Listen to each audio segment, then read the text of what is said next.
What's up, Dad? What's up, Dad? What's up? What's up, Dad? What's up? You merely adopted the dark. I was born in it.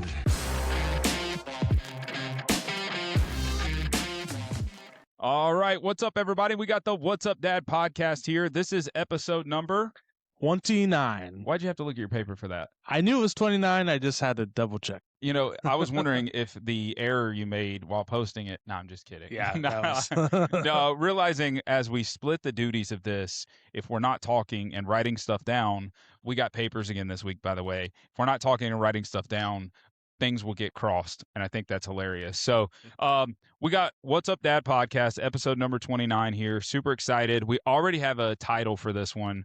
I'm going to get to that in a minute. And I know he's shaking his head because he never likes when I make the titles, but we have a special guest with us. We have Michael. How do you say your last name? Straw. It is Straw? Yeah. Okay. Like it sounds, like it looks, it's Straw. So Mike, tell us a little bit about yourself, and then we're going to hop in some cool stuff about you and go from there. How about that? Sounds good. Appreciate you guys having me on here. I'm Mike Straw. We've been friends, a couple months now. We met each other easily or so. So I run a Facebook group, online, I run a Facebook group, and it's for Amazon influencer. And that's how I met Grayson, was through that Facebook group. So both of us do the Amazon influencer program. And I think just sharing different strategies and tips over time, we've kind of become pretty good friends online. Yeah. So this is the first time I've actually got to meet you in person. It's kind of a cool deal. And then meeting Ryan today too. So you guys pretty cool guys. But so about me, I am a father of two. I've got a girl that's 11. My son is 8. And I've been a lineman for a communications company for almost 16 years now. Wow. So that's kind of been my daytime job, my go-to for quite some time. And then on top of that, since my wife and I have been married, we've been in the side hustles, me more than her. I kind of drag her along for the ride, but I've done everything from Etsy stores. I dabble in woodworking, metal fab, do stuff like that. And then over time, we've gotten into farming. We live on a 5-acre farm as well. So we start off with the chickens and the things like that, but then we've quickly moved into all the other animals, because chickens are a gateway animal when it comes to a farm. Isn't that the truth, though? I think that's hilarious. My housewarming gift when we first moved in was from a buddy of mine I worked with at the time. He bought us 6 baby chicks. Wow. And I thought my mother-in-law was going to come unglued because she was still questioning the fact that we even bought the house in the first place. So we got housewarming chickens. And from there, we've had pigs. We've got cows currently to this day. Wow. And we kind of went from a 5-acre hobby farm over the years to when COVID hit, we decided to kind of make it more, just basically ramped up the volume. We were doing the same things. We just went from 2 or 3 pigs to like 15 pigs. And holy moly, meat birds, we were doing like 30 chickens, and we ramped up to, we've done as high as 600 in a year. So wow. Still not a huge farm. I mean, it's 5 like acres. 5 acres, we're maximizing and doing what we can. And then we'll run anywhere from 2 to 4 cows. We've got 4 out there right now. So I've got 3 that I'll be breeding in the spring. And then I've got 1 that is being raised for beef right now. And then we do farmers markets on the weekends. Yeah. So we've got Pendleton Farmers Market there in Indiana where I live that we do on Saturdays. And so we've always had some kind of side hustle like that. But the Amazon thing came on going on 3 years ago now. I had a viral video that happened on Facebook for the farm, and just kind of going through, like, when this video hit 3 million views, how do you capitalize on that? How do you monetize? Sure. So all these side hustles I've done, they've always been kind of hobby level. And I've always had the dream to make something be full-time. Like, I've always wanted to not work for the man anymore. I wanted to be out of corporate life. Sure. I wanted to not be on call 24/7, because I carry 2 phones on me when I'm working 24/7. Wow. I've done that for 15 years now. So it's like having that dream of just waking up, doing what I want to do, taking the kids to school, grabbing breakfast. That's always been something I've wanted to do. So we're getting close. This Amazon thing for me is ramped up really well to where it's making as much money now as my full-time job is. So that's kind of a cool thing for me to be able to, I'm home more. My kids see me more. I'm not working 80-hour weeks anymore as a lineman. I'm doing my 40 to 50 like I have to do. And the kids get to actually participate in watching me learn how to be an entrepreneur. And then I can actually teach them those skills as well. That's cool. Right. Yeah. That's cool. That's awesome. Well, I appreciate you opening up and sharing a little bit about yourself. I forgot to do this. Ryan reminded me at the beginning I should talk about how far you traveled to get here. And I completely missed the boat as I said, hey, tell us about yourself. 2 hours, 20 minutes is what it's 2 hours and 20 minutes. This guy's Wow. committed to come here to be on the podcast. He was like, if I can be there, I'm going to be there. I had no idea you were that close. So it kind of worked out. And I'll be honest with you, you were committed to it, so here we are. I mean, I'm on disability right now too, so I guess I didn't mention that, but I had neck surgery right before Christmas. So Okay. I'm off work right now. I'm enjoying not working outside in the freezing temperatures. Yeah, for sure. Now that I'm past the painful part of the surgery, but it gave me something to do, man. So I'm Sure. happy to be here. That's Awesome. great. Awesome. Well, I appreciate you thinking this is something to do, and Yeah. you wanted and you committed. I mean, 2.5 hours of a drive is a commitment to get here and be able to share your story and talk about, dad things and just, Whatever we get to. Yeah. So I do have a question though, because you mentioned breeding a cow. Mhm. This is coming. My wife and I, we buy cows, Yeah. and we eat them. So you're buying half or whole cow, Full cow, half cow. We've done it not all. mooing anymore. Not mooing, no. It's done Moose. mooing. Yeah, but time we're eating it, it's not mooing. That's for sure. I have a question though. How is it different? How is the breeding the cow different than just your regular cow? You're feeding it more, or what? What do you do? Okay, you can butcher any cow you want, but typically, if you've got a female cow, a girl cow, that's a heifer, and a lot of times, most people will keep those to grow their stock. So I can't keep a ton on my 5-acre property, but Okay. I'd much rather have cows that I can breed out because it gives me 3 babies in the spring instead of 1 baby. So last spring we had 2 on the ground that hit. One was a boy, so we had a little a bull calf, and then we had the heifer calf. The bull we turned into a steer, which we probably don't want to have that lesson here on this podcast, but we turned that bull into a steer. So and now cows can turn into. they Never don't mind. have I a- don't know. Cow. You can Google, All if right, you're curious, you can Google that. We don't want to go in the gutter this early in the podcast, but we'll Uh, keep the one for when we raise it out. We do grass fed, grass finished, so we don't do any grain. And So it just eats a lot of grass, they just eat grass, and and the other cows don't. They starve to no, death. they start. Yeah, we just feed the one that we're going to eat. Keep The 'em rest of them thin. starve. So no, we keep enough hay or grass in the pasture throughout the year to be able to keep them. And going. can you tell me, because I'm just curious, when the moment comes to finally say, all right, I want you on my plate rather in my field, You can see where his mind's going. I here. know. You just Are opened you How- hungry? Did you come on the podcast? I am hungry. Grayson didn't feed me. I had some bugles for breakfast. What does that look like? You just go out there and say, hey, Betsy, it's Just lead her to the trailer, and they don't know. It's not a her. Well, it could sorry, be the her, steer or like I whatever said, it is. You can process either one, but we typically process the males unless we need a bull. But that's pretty much how it is, man. You just, hey, come on, get in the trailer, and they've got a process date. And I like to say, at least the way I try to have a goal of raising my animals is they have one bad day on the farm. Yeah. The rest of the days are golden, but they have one real bad day, and that's a it's real quick, bad it's quick and day. painless. It's all humane. I mean, Yeah, I it's got you. not- Yeah, I got but you. they've got one bad day, and that's the Okay. last day of their All right. life. How? What's the time? It really depends on how you're growing. So grass fed, grass finished takes a little longer. I'm usually around 2 years. Oh, wow. If you grain feed them, and some people will grass feed their cow up to the last month or two, and that's because the grain fed is what creates that marbling that you see in the meat. Mhm. So, and that's I'm not against it at all. But I like a leaner beef, so I don't really typically grain feed mine. But if you grain feed them from day one all the way through, you can have them done in a year and a half. It kind of depends on the breed. Okay. If it's an all beef breed like an Angus, they're a lot quicker than if you're trying to raise a dairy cow for beef. They don't put on weight as quickly. Really? Yeah. Interesting. And I've processed and I've learned more in the first 10 minutes of this podcast than I've ever learned about In me. the That's fir- good. in the first 7 hours we've done a podcast together, I've learned a ton today. No, that's rather interesting. Yeah, so it's like 2 years for beef. It's like 6 months for a pig. And So do you 8 sell weeks the- for chicken? Do you sell those that you raise? Like, do you sell the cows or no? No, because, I mean, I have in the past, but like I eat a lot of beef too. So Okay. if I have a whole beef, I'll You're just eating it. Yeah. I mean, Why not? Right. When I'm actually on my diet, which I'm not right now, I try to follow like a carnivore diet, more of like Got a it. keto. So Yeah, I eat yeah. a ton of beef and chicken and pork.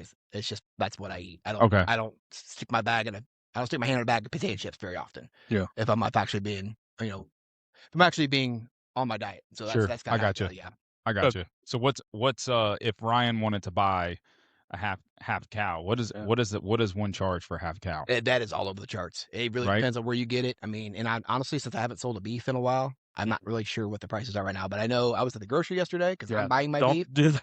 You're buying your beef I at don't the have- grocery I'm out store? of beef right now. So Oh, wow. yeah, I've got one growing right now, but I've got 4 freezers at home full of pork and chicken, but I had No no beef. It's a No. significant So- difference. I mean, it's like $3-4 a pound versus at the store right now is $8, Yeah, big. $8-9. yeah, Like it's a Why? $5 Big difference. difference. Yeah. Yeah. I mean, you pay less for your ribs, or I'm sorry, for like your fillets and stuff like that. Then your hamburger might be a little higher, but Mhm. in the end, I mean, you're paying half or less. Yeah. By buying a half or whole, if you can get a wholesale from somebody. You're just paying it all up front. Absolutely. That's the difference. Yeah, Yeah. big deal. Yep. Awesome. Well, definitely learning a ton Farm lesson here. for the day. Absolutely. So if you can go ahead and get one of those, well, we won't go into the science lesson of that, but I'm sure Ryan is, we can book out 2 years from now if we can make that happen. And honestly, here's the deal. If you can tell Beth where the grass comes from and that it's not, it's allergy friendly for Oh, her, my. she probably would eat it. She has allergies. I She has remember you saying that. allergies. Yeah. Yeah. So we bought did we do a quarter? So we bought a whole, but we split it with 4 families. Okay.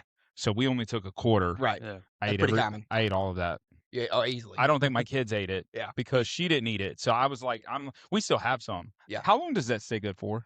If it's vacuum sealed and not paper wrapped, I mean, you could 5-6 years. You could if it's Good. sealed. Right. I But still I mean, have some. Yeah, but I mean, advertised wise, long I time. won't sell it if it's that old. Obviously, it stays Okay. in my freezer for me to eat. A year or two is most people. You'll see if you Google it. It's a year Yeah. or two. But Okay. I do know people that eat 5-year-old meat, and it's fine as long as it's vacuum sealed and Yeah. not freezer burnt. You're good. We Yeah, just but like had in the it. plastic, in the Yeah, in the like plastic. In the Yeah. plastic and Yep. sealed. Yeah. yeah, Yep. like they come in the tubes where you get like a processor. Well, that- so the that's tubes like different. your ground beef and all that, that's not vacuum sealed, so That's that's not not. going to last near as long. But Oh. like if you're talking like deer sausage, things like that, that doesn't preserve as long. Oh, so we're It's not talking like vacuum pure sealed. vacuum seal. So I Pure should tell us vacuum all the. sealed. Yeah. Got it. Or you need to eat it. How long have you had it? No clue. Cannot remember. It's about time for Oh. a party. Yeah. It is time for throw a party. You do a cookout. Yes, and do a Google cookout, this. yeah. Don't tell anybody that we're having. I've already Old invited all meat. my friends. Yeah, that's good. All the friends that you Here want you to have at this go. party are going to be at the party. That's great. We had a 2-year-old steak last night. To that point, we ate a 2-year-old It's fine. steak. Yeah. So I Yeah, wouldn't it was sweat it. fine. As long as it looks good, passes the sniff test, you're good. it tasted great. Yeah, I said a little Man. prayer for the. Now I'm really, when I eat it, I'm gonna really extra prayer because, The cow had a name. that cow had a name. Yeah. Stop it. Stop it. Don't That's name your food, and hilarious. you're good to go. That's hilarious. Well, I do know this. We had friends that he listens to this podcast. We had friends that said the beef that we got was not as good as the beef that they got. That was all grass fed, but yet ours wasn't. It was grass fed and grain finished. Grass fed is an acquired taste. So if it's grass fed, grass finished, not everybody. A lot people will stick their nose up at it because it does have a little bit different taste. Mm. They said they liked that more, and they could tell it. And I was like, I prefer it. I mean, I understand it's preferred, and I get it because I can taste the difference can. too. However, but to say that it's like repulsive one way or another is not even close. Like, okay, do you have a burger when you go out? Come on, give me a break, right? Which Like, is all that. I mean, that's all grain fed. A lot of that's gonna be on feedlot, and that's That's a what whole I'm other saying. conversation for a different day. Yeah. But there's all kinds of different ways of raising that animal, and the processing has a lot to do with it too, because not every processor does things the same way. That makes sense. Yeah. that makes sense. How Yeah. much do we time? Beth, how much time do we Ooh. have, producer Beth? We're at 12 minutes. Hold on, guys. I totally forgot. So 48 something. We'll give it a good 49 minutes left. There you go. Just kidding. We always joke because we wonder how long do people watch the podcast? What's the time frame? And we're trying to get statistics of that to know, is the hour time frame good? But here's, I'm weird. Like, I'll watch a good podcast for 2 hours. I'll watch a good podcast for 30 minutes or 10 minutes. I'll watch a podcast and then come back to the podcast. So, like, to me, I don't know. I think it's all about the content, right? And we're going to have the cattle lovers, the beef eaters are going to be tuned in Yes. for 13 And the vegetarians will be sending hate mail. Well, they're gonna hate this part too, because I know you guys like to do these taste test things, and I Uh-huh. can't really help you with that on this episode. But I've got something for you to review next. Okay. Whoa. Whoa. And He's skipping ahead. we went ahead. I said, you know what? We've been talking about this for a minute. So we need to change subject, right? Brought you out some pork. So you guys Whoa. each have some smoked sausage and some bacon. Hey. So I've got There we the real food here, go. but you guys can actually taste test and review some real food. How's that? Oh, Wow. my goodness. I like Producer that. Beth, I'm hungry. Look, and it's vacuum sealed for Vacuum sealed. 5 years. We just spent 10 minutes talking about beef when we're not Yes. but Dude, he pulled it Hey, out of this his is bag. I great. didn't even know you had a bag with you. I know. I didn't know what was going on over there. I said, "What is he going to pull out of there?" zipper over here. So Yeah, this I is can put it back good. in the bag here. so Never this good trails when you in mess there. with the zipper. Yeah, that bacon. no, Mm. I think there's a saying that goes along with that. But yeah. Yeah, we're not. So you gonna guys do have- that. Yes. Thank you, Michael. That's My good. goodness, well, I'm definitely treating you to lunch today. There it is. There it is. No, that's good stuff. That's good stuff. Okay. So, I was wondering, what did this say? My paper printed, and I was like, what does it say? A medical bag? Like, what did he put? Somehow, I think a piece of paper had something on it, and it got printed It got over. I'm reused. like, that yeah. makes all the sense in the world, That's funny. guys. That's hilarious. Okay. All right. Well, we are going to do, if we have time, a Okay. how does it taste part of the episode. Yeah. I really enjoy those. I think it breaks up the monotonous of some craziness on this. So we're definitely going to be doing that. So that's Yeah. exciting. But okay. All right. So let me reset here. He just pulled out meat. Got you. I got you. Yeah. Now I knew Ryan was already hungry, so Yeah. there it is. Hey, there's a first. We've hit a lot of firsts on this podcast. Like how Yes. far he's traveled from. Have we had anyone from Indiana? We've got meat being pulled out during the podcast. So I don't know. Yeah. I don't know what else we could do. No one that's We should end traveled- it right now. Yes, guys, this is it. Thanks for coming. Cheers. Season finale. Season, and then we're done. We're done. Everybody's gonna wonder what happened to the podcast. Well, I don't know. Okay. Anyways, all right. Okay. So while we're gonna come back to food. So we're not gonna hit on There we go. your food stuff I'm yet. not the host, We're not so gonna I don't get get there. to dictate that. And I'm way too hungry, so let's move Yeah, on. let's move on. Yeah. We'll be able to eat when we talk about that again. So we'll come back to that. Something I noticed on here, there was a statement. It says, we asked this question because there's a questionnaire you fill out in a few short words. What does it mean to be a dad, father to you? And you put on here, being a dad also means letting them shape me. That was like your context. So letting them shape you. Tell us more. That's the thing. Like, I don't know how you guys are raised, and I don't know what you've been through in life, but as I became a father 11 years ago to my daughter, I ran with the wrong groups when I was a kid. I wasn't a troublemaker. I wasn't in and out of jail. There was nothing like that going on. But I did grow up on a dark side of town, and I saw a lot that I probably shouldn't have seen, that I should have been sheltered from as a kid. And my big thing was making sure my kids did not have to see a lot of the things I saw growing up. Yeah. So as a father, I've been through not only seeing things I shouldn't have seen as a child, but going through my own dark times, my own thoughts, my own demons, and trying to make sure that my kids don't have some of those demons when they get to that age. Sure. And so that's part of it. But also watching their pureness and seeing their innocence helps me become a better dad, I guess, in a way too. Like I look at that and I'm like, I need to be better. Like I know, like I'm over here just thinking about whatever dark thought I've got for that day. You know, I hate to go this dark, guys, but it's like, No, That's this is good, what yeah. this is here for, though. Like in all Yeah. seriousness. so many long days I've had on the road where I don't like I've worked 36-hour shifts straight on fiber outages where I do my job, and Wow. I don't even remember driving home. I mean, there's just things like that, or just having those bad days at work, and it's like I'm gonna quit. I'm done. I don't even care how the bills get paid. There's a pole right there. I could just drive off into it and I'd be done. I mean, I've never been suicidal, but very few people actually admit that they've had those thoughts. Absolutely. And it's like I've never once thought about taking my life. That's not where this is going. Yeah. However, we've all had those thoughts where like it'd just be easier to be done. And Mm. then I get that thought, I get that image in my head of one of my kids. Like, this is what I'm driving for. I cannot leave them without a parent. Wow. And that is what drives me to be a better person. So in my journey over the last 11 years, I've had a lot of dark thoughts. I've had a lot of things I've had to walk through. I've watched friends pass that have left their kids fatherless. And I'm like, how do I make sure my kids don't have to go through that walk that my nieces are going through right now, or that I've watched? Because to give you, I guess, a side story, in 2017, 2018, I had two best men at my wedding. I couldn't decide. I knew them both for 20 some years. So they're childhood best friends. I lost them both 11 months apart. Wow. I mean, my buddy was tragically killed, had a truck fall off a lift. He was a mechanic, and Jeez. truck fell on him, crushed him. He was gone within 8 minutes. And then 11 months later, my brother-in-law, so I was best friends with him growing up, ended up marrying his sister. That's a whole nother story. But We can go into it if you want. But so watching him get cancer and Oh my. it took his life, I can't remember the exact time frame. I think it was 11 months to 12 Sounds months. like a blink. It's pretty blink of aggressive. an Stage eye. 4 Yeah. melanoma, and Wow. watching him wither away. And this was an all collegiate athlete that was, hell of a Wow. runner. Dude was like lightning.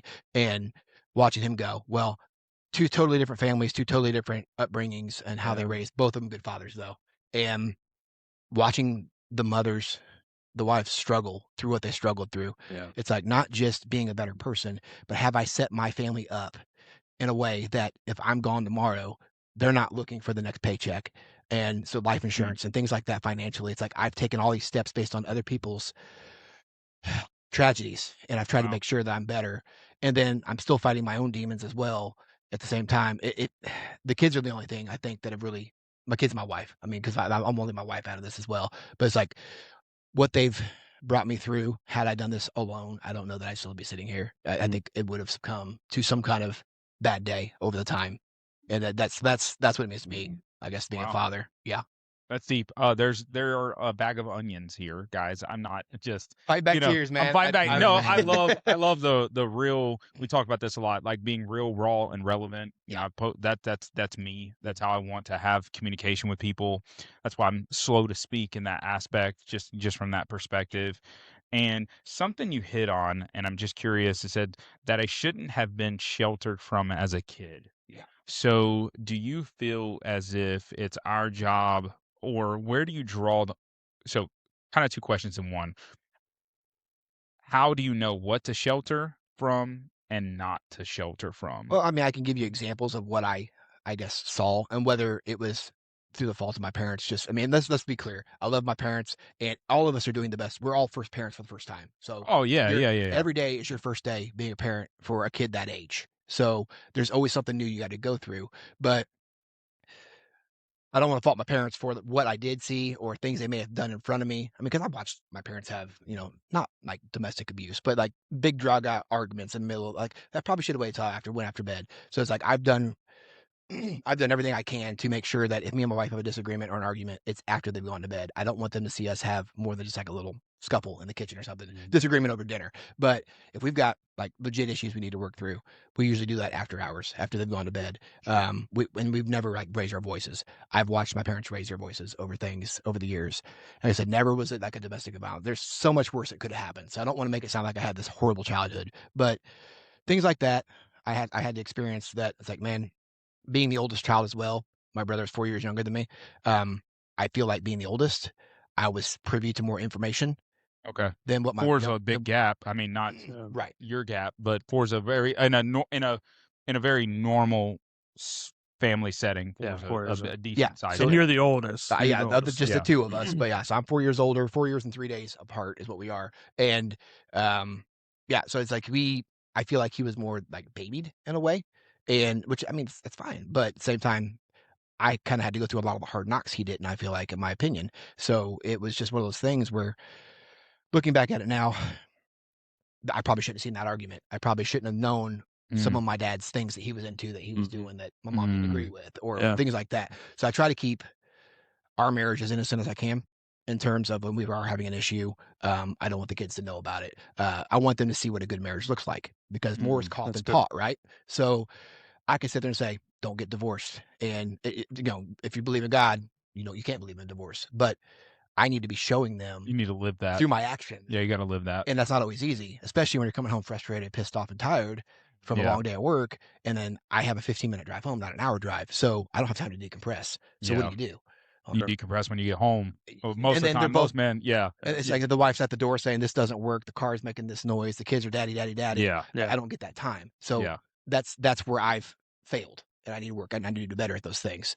But then on the same token, just based on where we lived geographically at the time, I want to say ghetto. There's always a worse area, but we lived in a darker area. It was the east side of Indy, and gangs were a thing back in the day, and still are. It's 10 times worse there than it was when I lived there. But watching shootouts and gunfights in my backyard. Wow. When I can't remember the age, probably 6, 8, 10 years old, and watching someone get arrested in the backyard, watching the cops run through my backyard, chasing somebody through the neighborhood, bikes being stolen out of my garage. Just things like that. It's like, I didn't want my kid to grow up that way. Now you can't shelter them from all that stuff. You can go to the gas station and something can happen there, but I don't have to choose to live in a neighborhood where there's violence and kids are fighting at the basketball courts just because fighting's cool. Yeah. And we didn't have cameras back in the day. So now we've got kids with phones in their hands.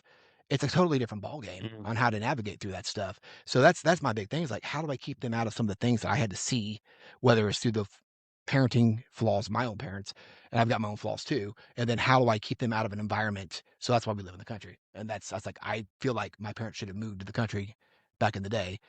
And because I didn't want to go as a kid, Sure. they didn't do it. It's like they should have moved. They should have Sure. got me out of that environment.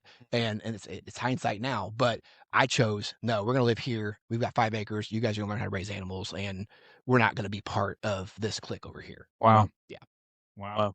Guys, if you're 25 minutes into the episode, all right, we're getting some good stuff here. I'm not going to lie. Like, I love that this is what the episodes are about. Is diving into deep conversation. So if you're here, if you're on YouTube, if you have a spot, and I'm sure Ryan, with producer Beth's okay, is going to ask the question this week before his episode drops. It's, what should you shelter your kids or not? I think we're in a day and age where people are going the other direction. Yeah. I truly think we're in a day and age where parents are sitting here saying, I shouldn't shelter. You can watch the news. You can see everything going on. So the fact that you're on the other side of that, which I agree with, by the way, like I do agree with now, because I've seen it, right? I've seen that hand in hand. I actually saw that with Beth, for example, and I use that to example, like she was sheltered from everything. And I know her parents, my in-laws, are going to kill me. She had no idea they smoked until I told them. Okay. Like, and just cigarettes. She had no idea they smoked cigarettes until I came in her life and was like, Wow. what's going on with your parents? And I don't mean that in a negative way. Like, so Randy, if you're watching, Lori, if you're watching, please understand that I'm not negating, I'm not doing that, but sheltering that I have chosen. Like, I don't agree with that. And I think they have different perspectives today than they did then, and why they did it. So again, it's not meant to be negative, and I'm not calling them out for anything, because I think we all make our own decisions, because what you just said a second ago, and I wrote it down, every day is the first day of being a parent of a kid that age. Yeah. Like, they were doing timers. what they thought was right during that time period, during that. And they didn't whatever have it the internet was. that they could consult either. So, I mean, you got to think Yeah. about that too. They couldn't go to Google and say, as a parent, what do I do? There was no chat GPT. Right. I mean, how many times have you gone to Google because you just didn't know the answer? Yeah. I mean, I do it all the time. Right. And Not for parenting advice, but that's the first I've heard I at that. least get the get the advice of what it thinks. I may not agree with it, but I will go. I fully admit I'll go to Chat GPT, and as a dad, my daughter's doing this or has this behavior. What recommendations do you have? Yeah. Does it give you good recommendations? Sometimes. I mean, but if not, maybe it's not a good idea, but maybe it jogs my memory to do something different, and Makes you think about it it. makes you think about it. Yeah. Yeah, exactly. Parents didn't have it. I mean, you couldn't find that in Encyclopedia Britannica back in the day. Yeah, It wasn't that's there. true. That's so, true. I mean, that's what they had. They're going to go to the library and get parenting advice. It Yeah. wasn't. So, you can only fault them so much. Mhm. I mean, Well, but we're and living in that- a whole different world now. In that perspective too, like today, you're right. Like, we have, so think of it this way. One would say, if you want parenting advice, you would go, and I think you're on the same page with us, like go to the Bible and seek advice, right? Okay. Right. So that's an easy answer. We can pray about it. We can read about it. We can biblically learn about it. There's a lot in the book There's of been- Proverbs you can learn from. Yeah. There's a ton of information out there, but what they didn't have was all these extremely influential, proper, biblical additional teachings from that, books, blogs, websites, study guides, you name it. Like how to something in 10 days, right? How to train your kid. I don't know. Yeah. There's a book, like whatever that book is, right? Like there, the easily Google search, I'm struggling, blah, blah, blah, blah, blah. Yeah. As a parent, please help me, blah, blah, blah, blah. Like, that's at our fingertips now. Sure. Before, it was like, man, okay, let me drive to the library. Yeah. Let me ask the receptionist or the librarian to point me in a direction The to card catalog to- to find yeah. where it's assigned. And yeah, You know what I mean? Well, Like, they're and fine. hopefully, maybe, possibly, you would see a book that stood out enough to you that you could potentially read, Yep. right? And not to say we don't read everything today, because I'm not saying that doesn't happen, but it at least gives you enough knowledge to dive into the knowledge Yeah. to get somewhere. Yeah. Like, it's a game changer. It's a game changer. And again, I go back to, and I try to be cautious with my words. Randy Laurie, I'm not saying you were wrong. You know what I mean? I think you did the best job you could by sheltering. And Beth talks about like how she was sheltered from so much stuff as a kid, and it changed her outlook. Her first job out of college was working at a prison. Holy guacamole. Oh, We were married. We got married. We went on our honeymoon. We arrived back. She went and worked at a prison as a Wow. social worker. Wow. Her mindset of life, See, but- right? Just crazy. And yeah. here's the funny part. Like, and Beth will be on here one day. She'll talk about this. She trusted inmates that were in for murder and a plethora of things, and she'll talk about this, to go get her water when she was thirsty. Wow. That was her broken mindset. Now, Yeah. Naive. right, wrong, or indifferent, naiveness is a real thing. Right, wrong, or indifferent, right? And I've met some of these inmates that have gotten out, that have been pardoned, that have been this over the years, and you know they've connected or various things, Second right? All that chances are stuff. real. Yeah, second But chances not are for real. everybody. They're not. Yeah, and well, Not everybody Biblically- takes it second. yeah, chance. there you go. That's what I'm There gonna you go. say. Then we'll That's go. what I'm saying. Yeah, Yeah. yeah. But with that being said, like her naiveness and not understanding that these people were in prison Mhm. for Big stuff. cold-blooded Yeah. killing individuals. She's like, give me a water. Yeah, you might give me water from the water fountain, Right. you know, and so I feel that sheltering and aspect and stuff, and Yeah. you know, and that hits. You could that you could hits take home. it too far the other direction as well. Yeah, And yeah. it's like you want to allow kids to fail, but Oh. only at the certain right. You don't want them to fail at like buying their first house, something that's going to stick with them for a long time. Mhm. Let them fail on their first job or something like. Let them fail on they didn't have gas money to get Sure. home. They got to figure that out. Don't let them fail on the big stuff that's going to alter their life for years to come. Sure. Yeah. So we got to allow them. We got to allow them to fail. We got to know how far to take that. I Yep. think. Yep. You mentioned something I had a question about earlier about, and I kind of chuckled because I thought, how do you do that? You had mentioned that when you and your wife have a disagreement, for example, you kind of pause and you say, all right, kids, go to bed, and then we'll restart this disagreement. For me and my wife, that doesn't work that way. It's like, she's either ready to knock me out or I'm ready to, so I found that kind of interesting, but can you kind of share like how that looks or how you manage to do that? Because I guess when you're talking about disagreement or something comes up that you want to solve it right there. And sometimes the solving piece is what leads to the disagreement because you're so quick to kind of get it done.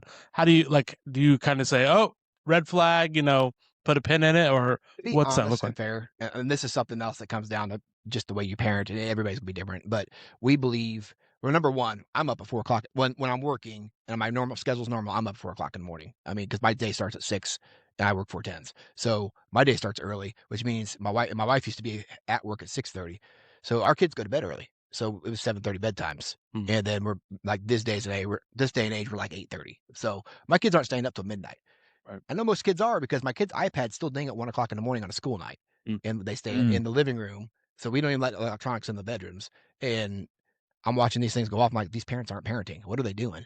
But our kids are in bed early enough that we can still have an hour or two to ourselves. So a lot of the conversations and arguments that come up in my house are usually after the kids have already gone to bed because there's not really a lot of time to talk during the day. The kids are making noise or interrupting. If it's something that's like an adult conversation, we don't necessarily want them privy to certain conversations. Sure. So if we're talking about a gripe we have with the mother-in-law or something like that, they don't need to know. They don't hear us bad talking the grandmother or the disagreement there.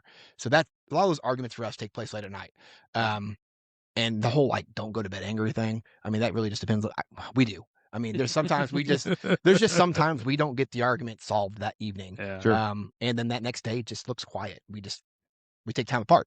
It's like a little separation. We're in different rooms. Is all we are. We're not really, you know what I mean? So it's like we've never fully separated. We've never had an argument longer than a couple of days that I can remember, except for that first year that Emma was born. That was pretty rough.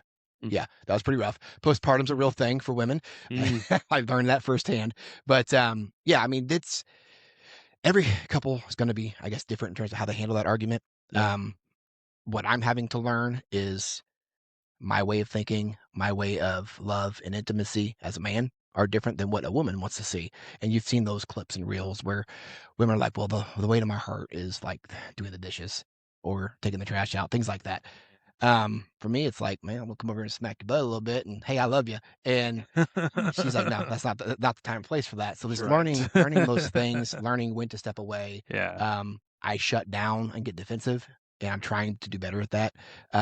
If she's on me about something I don't agree, I just end the argument. I'm done. I'm bowing out. Yeah. I got to get better at that. So those are things that I've got to work on as a husband. And I mean, just over the last couple of months. Yeah. And then like with me being off work right now, and I'm still working because I've got my side business now that's doing pretty well. Mhm. But with me still working, I'm home now. Well, what it looked like when I was gone 50 hours a week is different right now. So Sure. the things I didn't have time for because I was always gone, I'm home. So she's like, well, I need you to chip in a little more on these certain things. Mm. You're probably right. I'm still gung ho on my business, and my ADHD takes me here and here and here and there. And she's like, well, we need to do this, and the bathroom needs cleaned. And it's being aware of the situation and trying to understand things from that person's perspective that I struggle with. I'm still going to struggle for a while. It just takes a while to unprogram those things as a man. Yeah, that's great. I think the great thing about it is that we, as you were speaking, I'm thinking about things that I deal with or that we deal with, and it's interesting because no matter how many times we have these conversations, we all struggle and deal with the same things, maybe slightly differently, or maybe we have slightly different thoughts, but we all deal with them, you know. Sure. And I think sometimes as men or as, you know, dads, what you think that you're the only one dealing with it, you're the only one struggling with it. No one else could have this.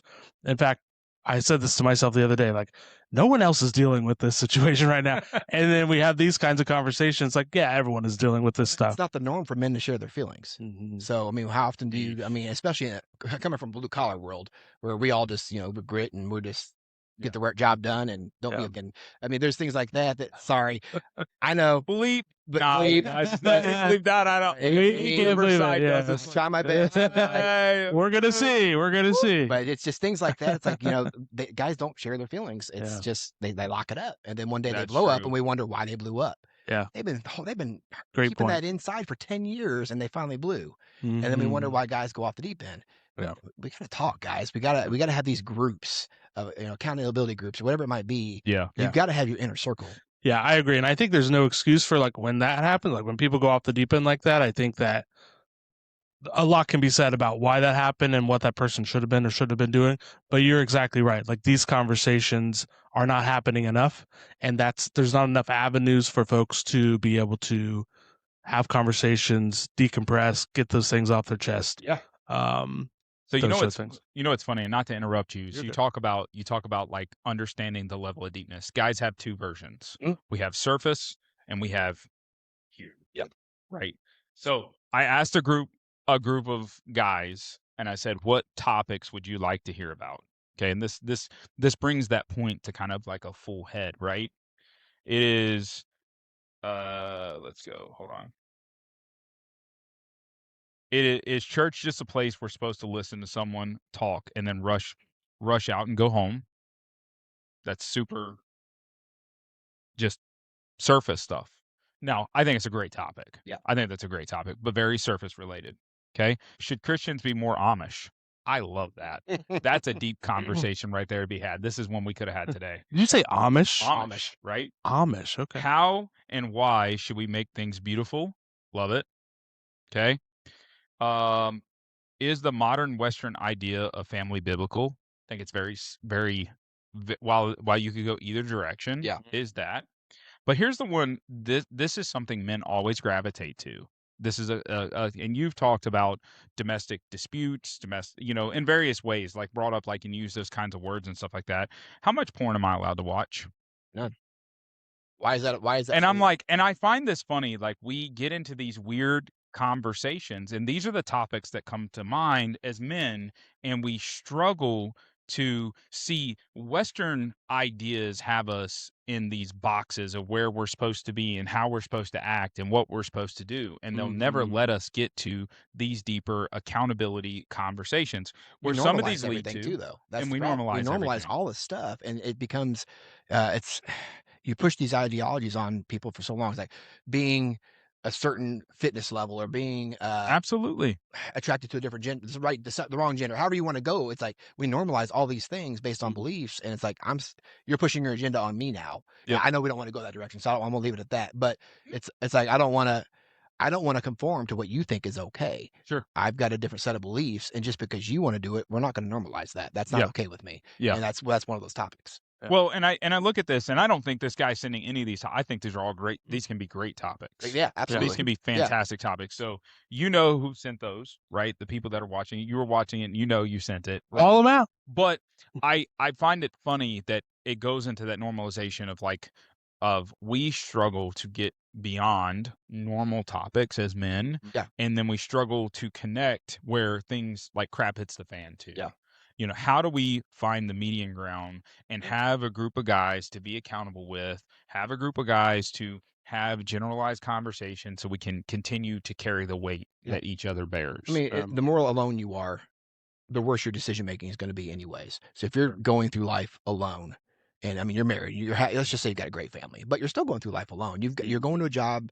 Most of us don't like our jobs. I mean, there are those people that are out there blessed enough that they love going to work every day, but you've got that struggle to deal with. Your wife can only hear so much of what you've got to say. I mean, now, granted, go home, talk to your wife by all means, but it gets to the point where she gets tired of hearing all my crazy ideas for different side hustles. And it's like, so you want to be able to bounce something off of a like-minded person, or man, I'm funneling into this dark place right now. And you got that brother that is like, hey, let's step out of this. We need to go out this evening. Let's go grab a beer, whatever it is that you do.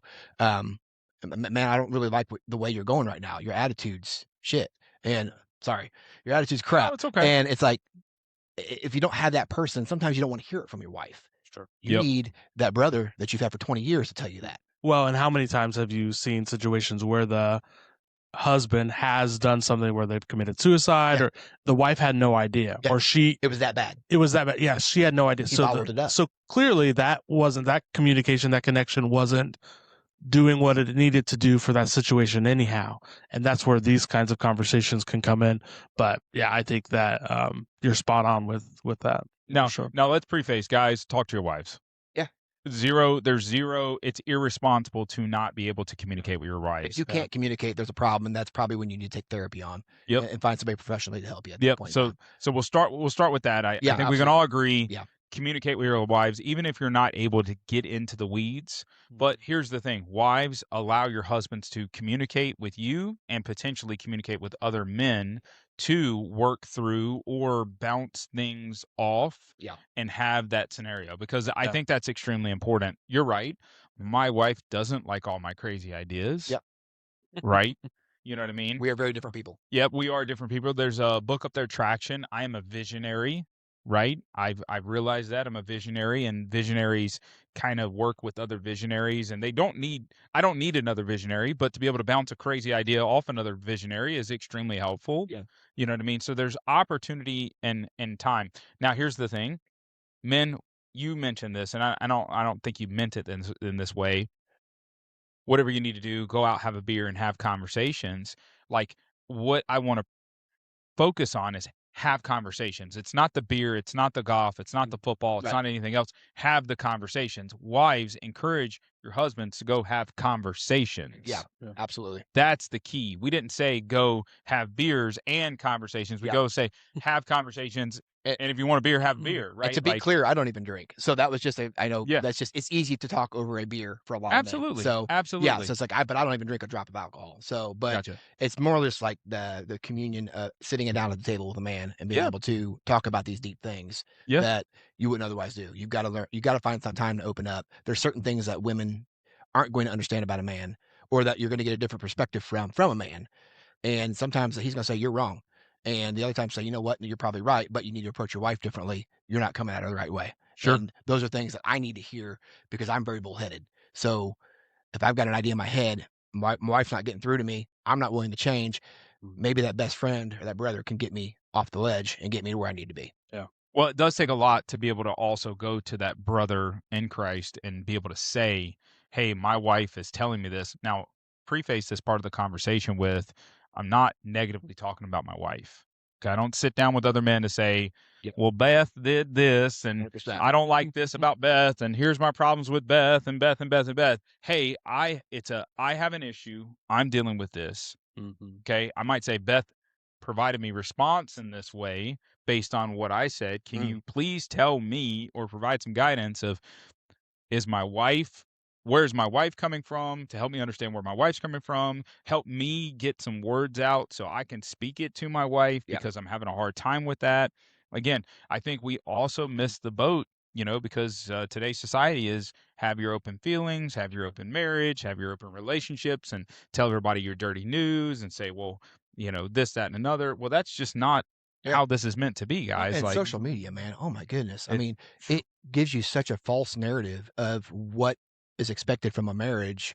Everything from women talking down about men in the video, or the men playing a video game, woman comes in for attention and he slams the door in her face. I'm like, why are we putting that stuff on the internet? Yep. Why are we putting that narrative even out there that that's okay?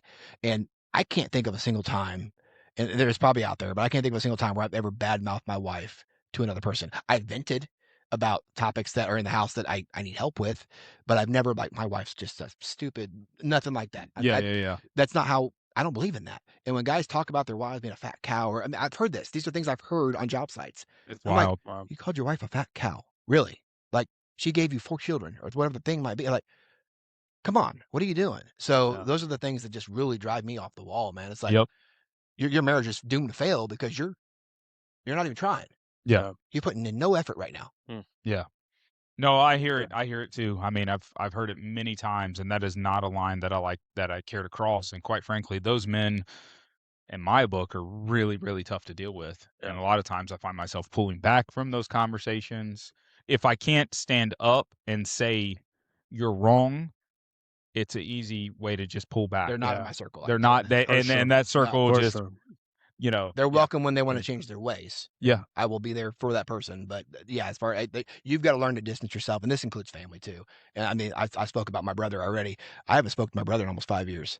We have differences of opinions politically and with things that matter to me in terms of how those two political views are taken. Sure. And until we can be on somewhat of the same page, I don't want to be in the same room with him. And it's not because I don't love him. I can't have a educated conversation, and I'm not going to be in the room just to be in the room. So I'm saying this about my own brother. I love you, dude, if you hear this ever. But at the same time, it's like, until we can be on the same page, and that for coworkers the same way, you got to be able to be in the same room with them and have somewhat same views, and otherwise they're not in your inner circle. Like you go to work, you exist with them, you do what you got to do that day. But when you come home at the end of the day, that's not who I'm calling and confiding in. I'm not going to the bar with that guy because I'm gonna get in trouble. Yeah. Well, there's things we talked at church, I think, a couple weeks ago about the phrase agree to disagree. And there are certain things that certainly you can agree to disagree on. And that is something that the nation needs help with. Well, disagree. But there are things also, to your point though earlier, is that you can't disagree on, right? There are agree to disagree on everything. You can't agree to disagree on everything. To your point with your brother, there are things that that are part of you that you're standing firm on, or there could be other pieces and other conversations. And so too often maybe we use the phrase we agree to disagree, and those people stay in our circles because we've agreed to disagree, yet they continue to influence us and provide negative feedback or negative opinion or negative conversations. And so I think that there is a place and time to make those tough decisions. I'm in a similar boat as you with one of my brothers, where it's the same type of thing. If he was in my inner circle, it would make me a worse person. And I hate to say that, but that's what it is. And I could choose to invite that, but I'm going to have consequences by doing that. And so you have to make those decisions, and that's for your family, that's for your kids, the other folks that are in your circle, right? Crazy. Well, we've hit some pretty in-depth topics. We got about 15 minutes left. Sometimes I would say we have about 15 minutes left, but I think we should break into our food review. Yeah, well, we've talked about food. The word cow has been mentioned multiple times. not always appropriately, but every time the word cow gets mentioned, Like a and little grumble here. yeah, and fat cow, not talking about anyone's wife, but that gets me hungry. So we've got a food review. Do you have a cow for us? I Steve? wish I had a cow. Do you have a cow? Did you I bring- brought pork He today. brought pork. Oh, We could do it. unbelievable. All right. Our food review this week. So you've listened to the podcast, so you obviously know we do a product or a food review every podcast. This week is a food review. We are doing something near and dear to Grayson really likes these. I didn't even know these existed, by the way. They're called garlic rye chips. If you are a fan of Chex Mix, these are typically in there. They only have like 2 or 3 in a bag, so you don't have very many. But they are, you can buy them, found out, by the bag. So we have them here. We're going to test them out. Again, they're garlic rye chips. I don't know, because typically when we've done this, we've done it based on like a flavor or a seasoning. I guess this is garlic, so we'll see. But one of the interesting things here is to share that this family who's been baking them, they've been making these since 1932. Okay. It is a signature recipe. They don't share the recipe, but they are double roasted rye chips. And they are a special favorite snack of the crunchy variety. So anyhow, it is crafted with us in mind. Listen, you're making me hungry. So Yeah, can you open that We bag just a get little the bit? I'm bag. sorry. Here's what I'm gonna say, guys. Here's what I'm gonna say. Mm-mm. I do not have enough insurance. If you were to break, when you said double roasted, these things Mhm. better be rock solid. I don't know if you've ever had one of these things, but the crispier they are, the better. In like a Chex Mix bag, it's like, oh, that one was extra burnt. So if you break a tooth off here, I'm not. Are my fillings going to be Yeah, okay? I hope not. I hope they are. But I'm going to be Mm. honest with you. Those And- come with all the flavor. And this is not a significant source of vitamin D, just so you know. Okay. All right, here, let's get a couple. All right. Yeah, go ahead. Absolutely. Do the sniff test as a pass. Oh, Uh-huh. Oh, we got a few. yep. Now, wait a second. We got to decide how we're It's definitely got some garlic in it. All right, let's go. You're okay with garlic? Oh yeah, we're good. All right. So, what do you think? What's your expected number 1 through 10 using the point systems, like a Dave Portnoy, of course? You know, right, wrong, or indifferent. What do you think? Number. What do you got? I'm probably not going to like this, but we're going to give it a shot anyways. I'm probably going to be 4 or 5. You like Chex Mix? I like the Chex Mix, but I usually pick this kind of stuff out. Oh, So, Whoa! but this has a Wow. good flavor. It's just a little crunchier than I think I would prefer. I would not be sticking my hand in that bag just to eat these by themselves. So you don't like the crunchiness, but you like I'm not the a big flavor. I'm not a big fan of the over crunchy stuff, but the flavor on this is pretty good. It's So- not overbearing on the garlic. The way we do the review, mm-hmm. it doesn't say anything about crunchy. It says a garlic rye chip. That's the way I view this. Okay. Wow. So what are you getting? Garlic rye chip. Now you take that however you want. That's the way I do my reviews, guys, and I have polarizing reviews. Being garlic, I like the flavor. I think that's a good solid 8 for me. Being a chip, I don't know that I put that in a chip category though. See, I love this. Good. Okay. He does reviews for a living, guys. Yeah. That's good. All right. Since we give reviews for a living, we're going to go backwards. Ryan, what do you think first? Give me something good. I mean, this is a favorite of mine already. So right out the gate, it's a 10. But if I'm doing it based on the garlic rye chip, I'm very close to you. I think 8.5. It's the chip part. See how we talked about that very Mhm. chippy? I don't think that's a chip. I don't agree. Yeah, I don't think it's a chip. But it's a rye chip. Is that I don't know different? what a rye chip is. Okay. So I don't have enough knowledge of what a rye chip is. Right. So I'm still like on a 10. A 10 when it comes to this is awesome. Yeah. I'm going to give it You're that. getting this in a Chex Mix bag. You're giving it a 10. Absolutely. It would fit good in a Chex Mix bag. Yeah. I'll give you that. However, with the word chip, I'm going to knock it down like a 0.7. So we're like 9.3 just Okay. because it has garlic 9.9. and raw. Like it's just that chip that I think it's false advertising. I agree. False advertising. Well, it was enlarged to show us detail. So I just don't feel like that's a chip. That's not I don't know. Their I don't know. chips are irregular. You get a bag of Doritos. They're irregular. You know what I mean? Like, Let me say this real quick though, because I do want to say that the name of this is actually Special Request, which I'm assuming they just put these in Chex Mix bags. Somebody along the way, probably you, requested that they make just these, and so they're like, okay, we'll do that. Maybe we're being a little too harsh because these are not supposed to be eaten as chips. They're supposed to be Ooh. eaten within point. the context of the rest of the Good point. Chex Mix. I don't know. So maybe that's just my. If you guys are out there, I mean, they've been out there since 1932. Send us a message or let us know if that's accurate. But 9.999 then. yeah. A special if request. it's a special request, yeah. Why not? That's special, and you would have to request it. If it's a special request, I'm going to go 10. Okay, that's fine. I'd take that. But I don't know. All right. Well, that's our review. Thank you, Okay. Michael, Yeah. for participating. Appreciate that. You weren't sure about that, were you? I wasn't, but it's okay. I love the I think they just have the garlic flavor, and you get way more garlic flavor in that one because they're on their own. Yeah. Versus Yes. in the bag, you get a lot of rye. Yeah. Yeah. I like that. I like it's would the word pungent be than like your regular Chex Mix? You know, it's very like that smell. I think I don't know what the word You're right. pungent in By the itself, taste. it's a little overbearing. When you put it with the rest of what it's meant to Oh. be with, it all blends together. Perfect. Yeah, you Yeah. talked about salty and sweet snacks, you know what I mean, or various things, and it's like, so again, context is key, guys. We talk about that a lot. So very cool. All right, question we usually start out with, but again, I'm not a very good host, as I realize, as I missed a couple You'll get things. there eventually. So I've got faith in you. yeah, I'm trying my hardest. I keep forgetting stuff. So question I have for you: why did you sign up for the podcast? To be honest, I mean, honestly, I'm just the thought of being on a podcast with somebody that I already knew was kind of a cool deal. I haven't done a lot of podcasts that are either my own or someone I've never even met. It's just I've been a guest on my show, so I thought this is also very different from the Amazon stuff that I normally do.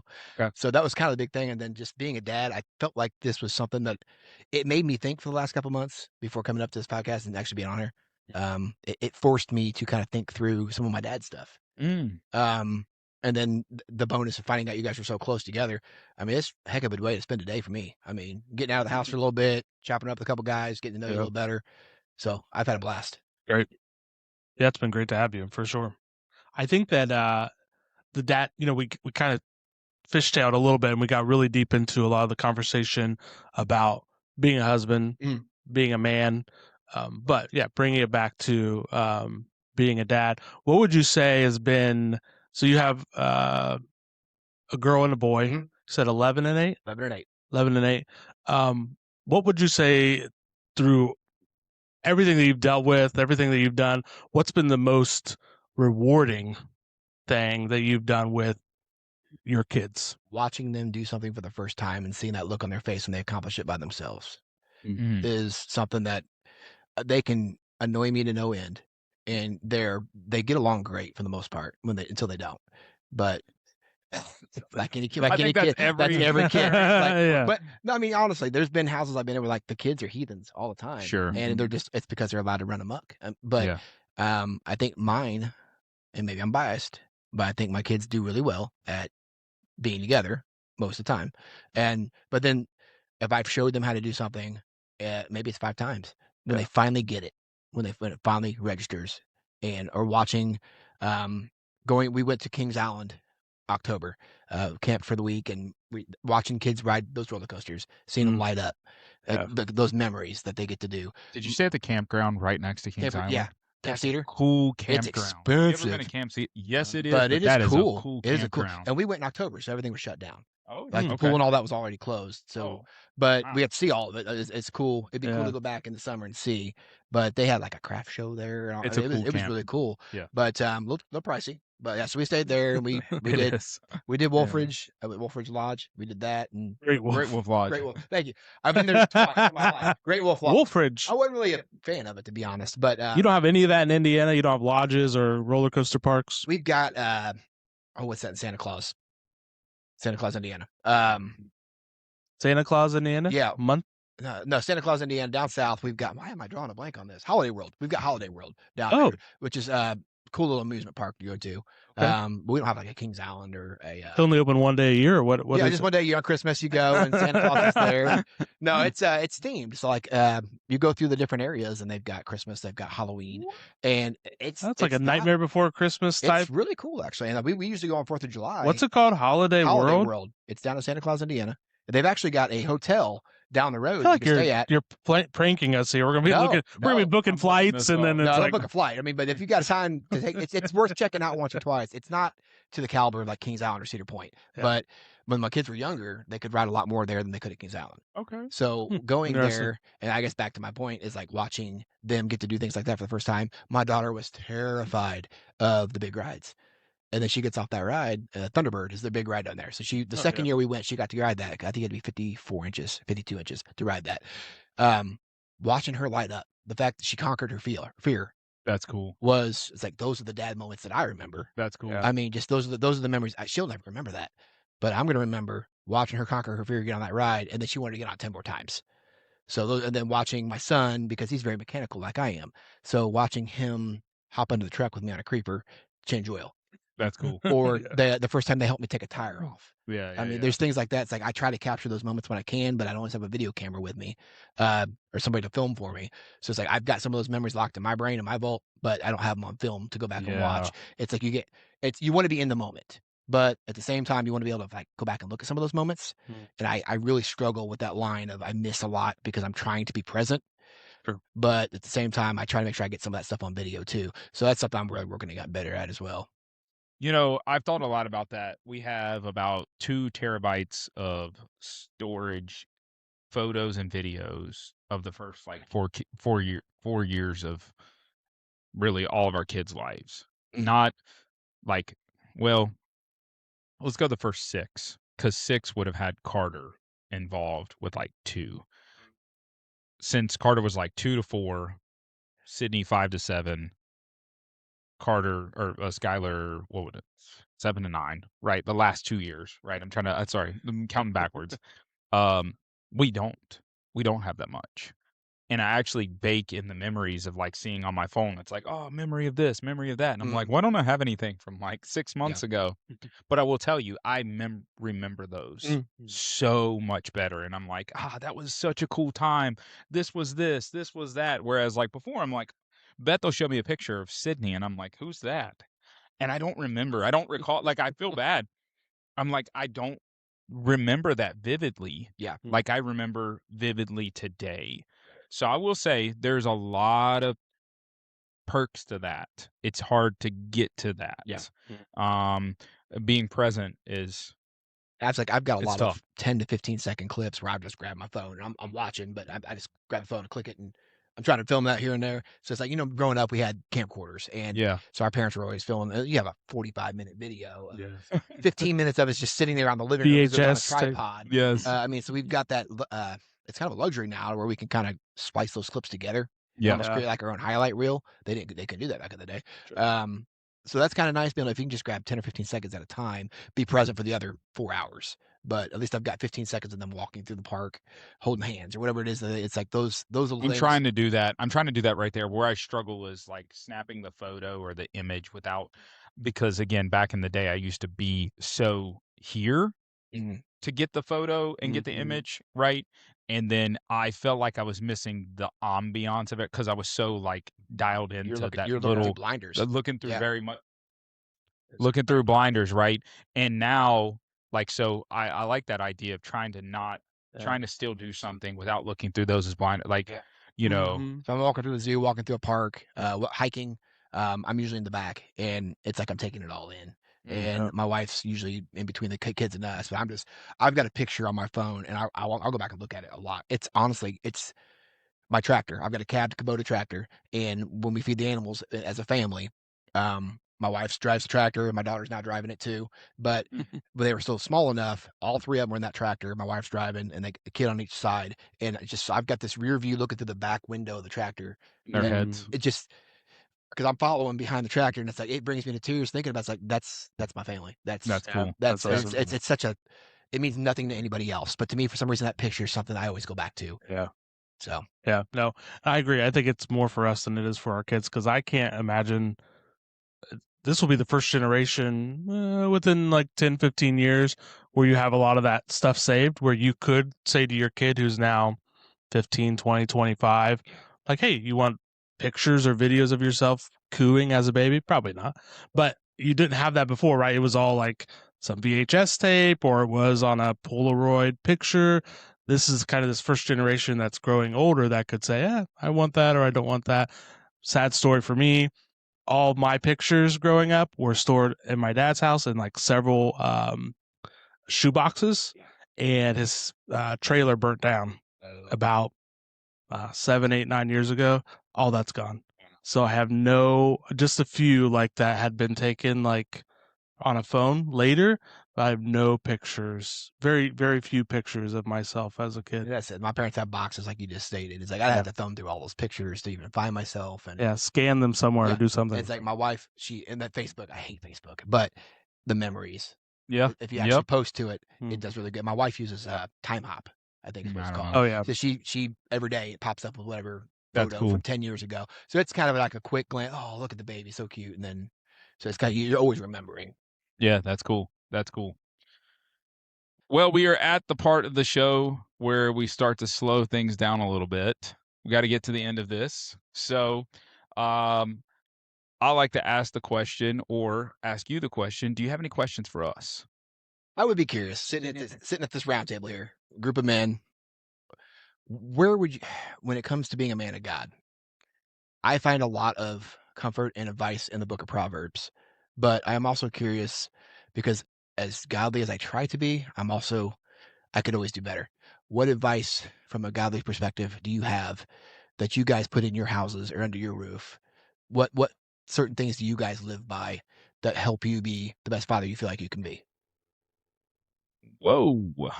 I've been deep this whole time, and it's your turn. Hitting us hard. You didn't, wow. You gave me some time to think about it. I know. You had a 2.5 hour drive to think about it. And here we go.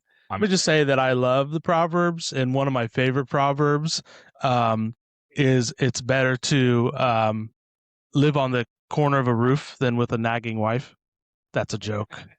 That is a proverb, but that's a joke. It is a proverb, but I'm just joking with you. I would say for me that something that we put into practice. Well, something that we started this year is definitely spending more time in the Word as a family versus I think prior to recently we would spend time in the Word as individuals. If that makes sense. We have been more intentional of doing it together. And I know that my wife, she has a couple folks. She's actually with Beth. She's doing a study right now. They're doing a study together. Really? Yes. I didn't know that. You didn't know that? No, I had no clue. Well, breaking news. Yeah. Here we go. But yeah, so I think that that's really important because I think having private time and doing that is super important, but as a family, that's different. And normally, we'd say, okay, Parker, go do whatever you want. We're going to do this. Now inviting him more and having that more, those conversations about, hey, this is what we're reading. This is what we're learning, sort of thing.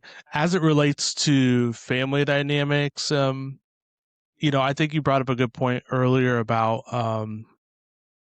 when we're having conversations about sensitive topics or things like that.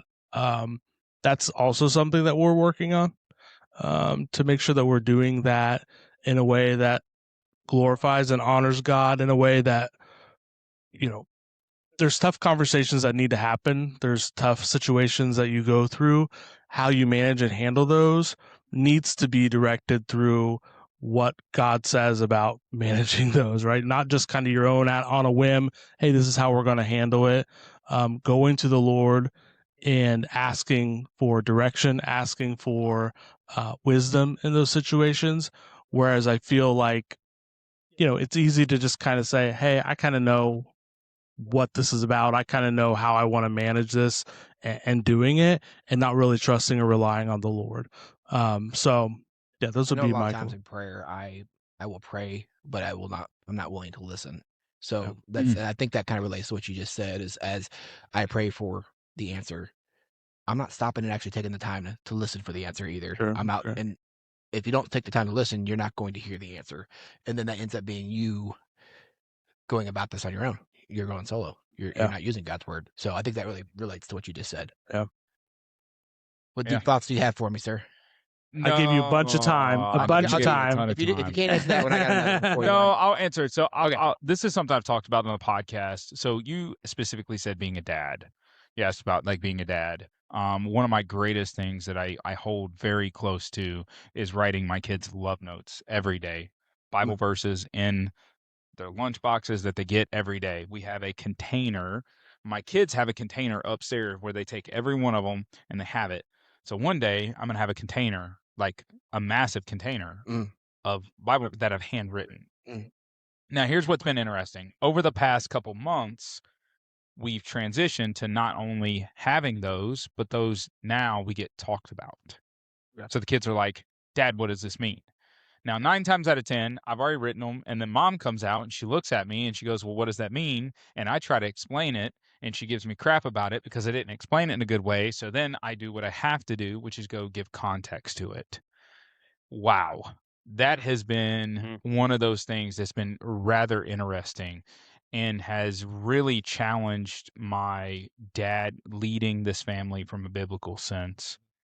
So it's just something that I love that I'm reading these. We talk about the Bible verses now. This has been a new thing over the past couple months. It's kind of like evolved into it. The kids sit around and watch me write it. I don't know where we get the time for it. There is 100% always time to write on 3 sticky notes, 3 Bible verses, no matter how long they are. We could be running late, and it's like God makes enough time. Yeah. Like, this is the weirdest thing. It's like time slows down, my writing speeds up, and they're there, and then we're going out the door, and we're talking about it. So that's one of those things. And I know that didn't offer some crazy insight like him, No, or you know what I mean? Like, but it's something that I do, and I want my kids to value that, because what's also interesting to that point is, they're in Awana, they go to a Christian school, they do all this stuff, so we have all these things. So they're learning Bible verses day in and day out, left and right. And they have memorization they have to go through all the time, and to do stuff and get stuff, and a part of their curriculum. And I'm finding verses that they don't know. Yeah. And we're getting into stuff that they just don't know and they haven't touched on. So I feel like I'm really looking into that future, and they're hearing stuff. So that to me has been really cool. So you queued up a question for me if we've got time. absolutely. And here's the thing I'm struggling with right now. You mentioned context. So anybody can memorize a Bible verse. True. Can you defend it? So that's something I struggle with, and I got to work on this. Now, I'm not living in a church. I fully admit we make it there 15 times a year, 20 times a year. So we're more than just the Christmas, Easter goers, but with soccer and things like that going on right now in my neck, it's been hard for me to get there. But my kids want to get baptized. I told them no. Now, here's why. Any parent would be excited, and I am. I'm ecstatic that my kids want to be baptized. However, do they know what that means? Do they have the context just on based of a few Bible studies that they've done at church on Sundays to actually understand what they're committing to? I don't think they do. I want them to have a full understanding, and I want them to be able to argue for God and why he is our savior. And I don't think they're there yet. So having those Bible verses memorized, or coming home and memorizing like a Christmas program or something like that, if I ask them, well, how do you know God's real? Or how do you know he's in your life? They don't know how to answer that question. So have your kids been baptized yet? Is my question. Have you let them do that? Yes. One has been baptized. Second one just asked about it. Okay. And you? Okay. Yeah.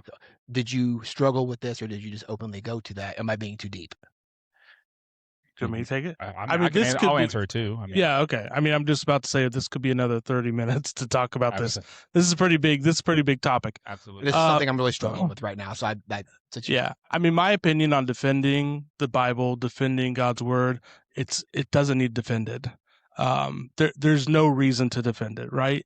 Ultimately, it defends itself. And I think that sometimes we spend too much time looking for things to do or to act or to be when God doesn't really want us to do that anyhow, right? God is not sitting up there and saying, Ryan, defend the Bible. He doesn't need that from me. And so that's something that I agree. Like, it's an easy thing to struggle with, but to come to terms with is just like, this isn't what he's looking for me to do. He's looking for a relationship with me. Submission. Exactly. In terms of baptism, I mean, the baptism is an outward expression of your relationship with Jesus. Right. And so without that relationship, there should be no baptism. And baptism certainly isn't a requirement of salvation, but it is a part of it if you want to profess or proclaim that you have been saved. And so my son, we made sure that he not only understood it, but that he actually believed, you know, and we don't know what he believes ultimately. Like, we can talk to him and have these conversations with him, but ultimately he has to make that decision. It's a relationship between him and Jesus, not with us involved at all. He has proclaimed that he has made that decision. And so since he has done that, then we talked about baptism and he went through with that. 10 years from now, could he say, I don't think that I've been saved? Sure, he could. And that would be a new conversation and we would go through that.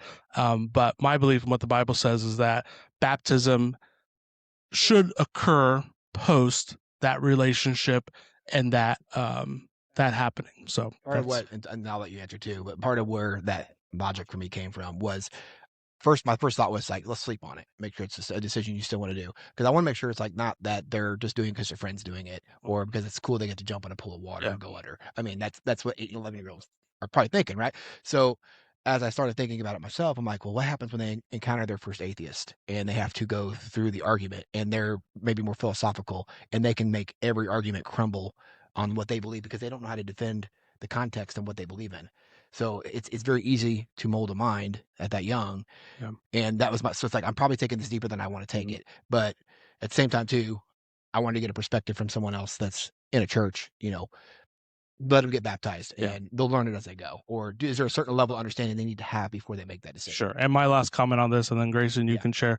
I was saved at 10. I could not defend the Bible at 10 years old. I think 95% of people probably are in that boat. Exactly. Right. So I don't think I'm very big in believing taking things seriously that you're going to commit to. Sure. And I'm not always the best with that. I think that's what I would hold on to is taking something seriously. When we did it, when Skylar talked about wanting to get baptized, we wanted to verify the seriousness because she did see other people get baptized. She understood what it is. I do think our kids, have maybe a deeper level of faith just based on what they're around on a daily basis. They're living it at school. We're living it at school and various things and stuff like that. So I think it's a little bit different than somebody that maybe just goes to a normal public school and goes to church maybe on Sundays a quarter of the time of the year or every week, right? But like they're living in this every single day. Yeah. So we did hold off to make sure she could understand it more. And she was for sure and confirmed it more within herself. Now, do we ever say, no, I'm not going to let you? No, that wasn't it. We had the conversations of, hey, we want to make sure you're doing this because you know why you're doing it and you're consistent on doing that. And then we would reaffirm, the actions and the perspective they're coming from. And we had lots of conversations revolving around like, what God is calling us to do and what God is wanting, and all that kind of wrapped up in a big bow. I'll also say this, every child's different. So now that our middle child is now asking about it, I think that road is either going to be way shorter or way longer just because of who she is. Yeah. And her understanding of it. However, I'll be honest with you, it was an absolute left field when she just recently asked about it. Would have never guesstimated. I think the Holy Spirit is working in amazing ways, so we can't stop that. So if a kid is willing and coming and asking you about that, hey, those are conversations that I want, and I think it's our duty to have deeper understandings of that. I think our church does a good job. Sitting down with a pastor and talking about it, a children's pastor. I think our church does a good job where they're supposed to write down why they want to get baptized and kind of some deeper stuff and allow the kid to work through that. And again, it's something that takes time. Yeah. It does take time. I also agree. Defending the Bible, dude, I can't defend the Bible. I can. Believe, but at the same time too, I do feel like that context and that deepness make a difference. And that's as I get older and as I'm trying to do the right things, I believe that's my duty to be able not necessarily defend it. Like I don't think I need to be able to defend it. Either you're on board with me or you're not. And that's your fight. You've got to fight depending on Sure. what you believe. But at the same time, having an understanding of what that Bible actually means and understanding the context behind a verse to me is important. It's something that I'm going to be working towards as life goes on. Because I didn't spend my first 40 years doing that. I think though, in the perspective of understanding, you have to. I mean, my thoughts are you have to understand the Bible will speak to us at different times within different verses and different contexts and different perspectives and scenarios, right? But what we have to look at is the word is true. The word is the word of God. Like that's not getting changed.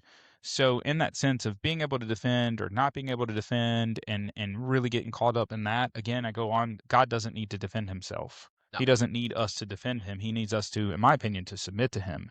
My children need to know how to submit to him, submit to the will of God and where God wants us to be. And this profession of faith with outward expression of being baptized in front of your brothers and sisters in Christ and showing that is wildly important.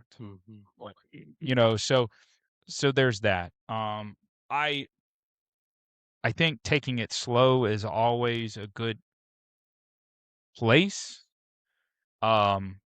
Just because you want to have that, this is the opportunity to have conversations. Right.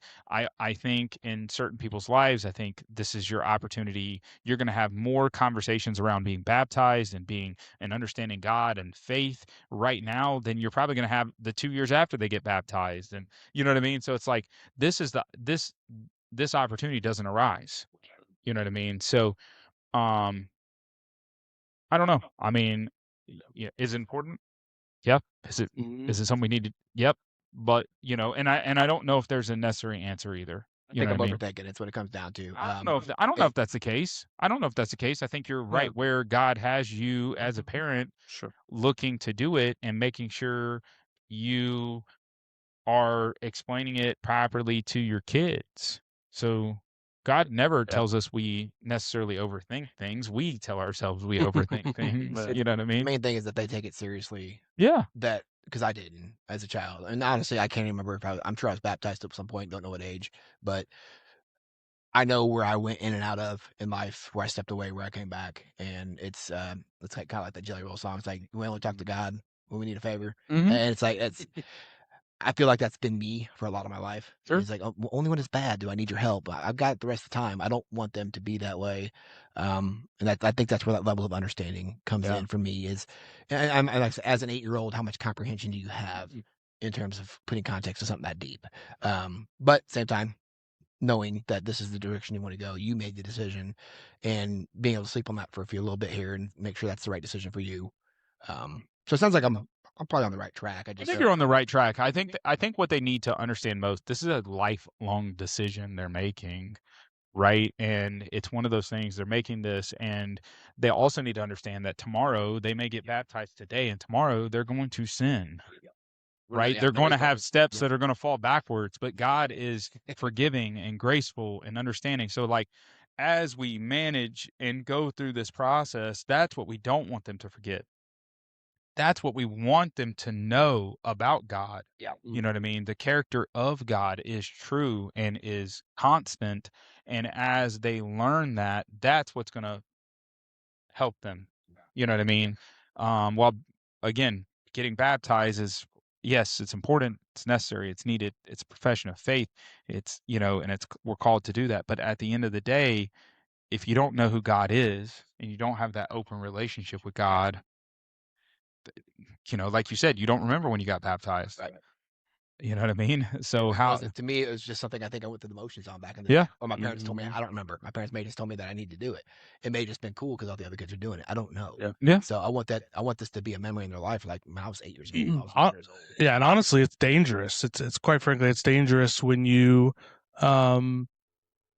assume that you've done something or professed something or believed in something that you didn't actually believe in, you know? And as it relates to the gospel, we know that you don't want to do that, right? You want to be assured of your salvation. You're not losing your salvation or anything like that, but you want to be assured of it. The baptism piece, I mean, I can remember bits and pieces of being baptized, but I can remember 100% when I accepted Jesus as my savior. And so, that's what it is for me. But I will say Mark 16:15, speak of defending the gospel. Mark 16:15 says, not necessarily defend it, but it says go and proclaim the gospel. And I think that's what we need to do more time doing, is not defending it, proclaiming it, sharing it with other people. But yeah, I mean, think of it in that perspective, right? If somebody's out here and you're out saying, "Hey, I believe in God," and then they throw you this big question, I think we talk time and time again. If you don't have an answer for it, you know what? That's a great question. Let me go find the answer for you. Yeah. You've done nothing wrong. If they can't handle that, that's a them issue. It's not a you issue, right? You can speak on what you know and what you believe and the perspective, but I do believe that when you go and you read the Bible and you obtain context and you get backing and you put it in perspective and you do everything you're supposed to do, not only are you learning, but you become armed to have a proper conversation. We talked about before, agreeing and disagreeing. We talked about at what point in times are you supposed to do each and every one of those things. So, and how dangerous that can be to just agree to disagree versus actually defending what needs to be defended. Right. Yeah, So knowing when to defend and when to bow out and say, I don't have the answer right this second. yeah, Yeah, absolutely. absolutely. Yeah, that helps a lot. So, yeah, awesome. Any other questions for us as we No, I look to think wrap up we here? took up enough of your time. It was pretty deep. So Yeah. I won't hurt you guys anymore. This might be a part 1, part 2 podcast. You come to me next time. Yeah, no. Well, we definitely have many other things we could have broke into. Yeah, absolutely. But I'm very thankful for you, taking the drive out here, just being open and vulnerable to having a conversation with us and all that stuff. This has been great. This is exactly what we're looking for, in topics, and hopefully, we leave with one ask of you. You're on here. If you know anybody else that needs to be on here, tell them to. Yeah. If there's a group of guys that you think would want to be on here, we'd come out to Indiana and sit down and interview them all. You know what I mean? And all that stuff. I think there's an opportunity for it. So, I just challenge, we ask, share this, get it out there. Yeah. If there's anybody we'd love to have them on and go from there. Tough conversations make a difference. I think Absolutely. This is where growth comes, and the men that need it the most. Sure. Absolutely. Anything else, guys? That's it. I think that's it. Well, we got to leave. Make sure you like, follow, subscribe, listen, all that jazz. Share it. Yes. Get it out there. But we appreciate you guys staying on. This might be our longest episode yet. It's definitely going to be the longest episode. Sorry we about were that. we had 5 minutes, and then it turned into the extra 15. You didn't know what we were getting into. It was a great conversation. I appreciate the question. Thanks for having me on. Yeah. So, all right, guys. Thank you. Enjoy it. Appreciate Have a good one. Enjoy the rest of your day. All right. And See you next time. What's up, Dad? Hey, Dad. What's up?